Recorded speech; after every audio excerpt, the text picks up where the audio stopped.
नरेंद्र मोदी यांनी रविवारी संध्याकाळी सलग तिसऱ्यांदा पंतप्रधान पदाची शपथ घेतली।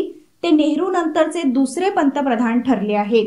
मोदी नंतर राजनाथ सिंह, अमित शहा, नितीन गडकरी, जे.पी. नड्डा, शिवराज सिंह चौहान यांनी शपथ घेतली।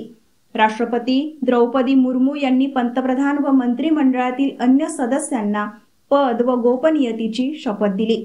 ईश्वराचे स्मरण करून पंतप्रधानांनी हिंदीत 7:23 शपथ घेतली। त्यानंतर राजनाथ सिंह, अमित शहा, नितीन गडकरी, जे.पी. नड्डा, शिवराज सिंह चौहान, निर्मला सीतारामन, पीयूष गोयल, धर्मेंद्र प्रधान, ललन सिंह, गजेंद्र सिंह शेखावत यांनी मंत्रिमंडळात कॅबिनेट मंत्री म्हणून शपथ घेतली।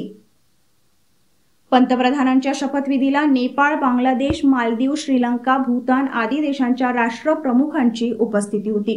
माजी राष्ट्रपती रामनाथ कोविंद, मुख्य न्यायाधीश चंद्रचूड, नितीश कुमार, चंद्रबाबू नायडू, महाराष्ट्राचे मुख्यमंत्री एकनाथ शिंदे, उपमुख्यमंत्री देवेंद्र फडणवीस, अजित पवार यांच्यासह विविध राज्यांचे मुख्यमंत्र्यांची शपथविधी सोहळ्याला उपस्थिती होती। ठीक 7:15 वाजता नरेंद्र मोदींचे कार्यक्रमस्थळी आगमन झाले।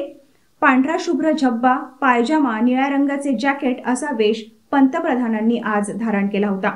पंतप्रधानांच्या आगमनानंतर काही वेळातच राष्ट्रपतींचे आगमन झाले। राष्ट्रगीताची धून वाजली आणि शपथविधीला सुरुवात झाली। राष्ट्रपती भवनात एका अतिभव्य फुलांनी सजवलेल्या मंचावर हा देखणा सोहळा पार पडला।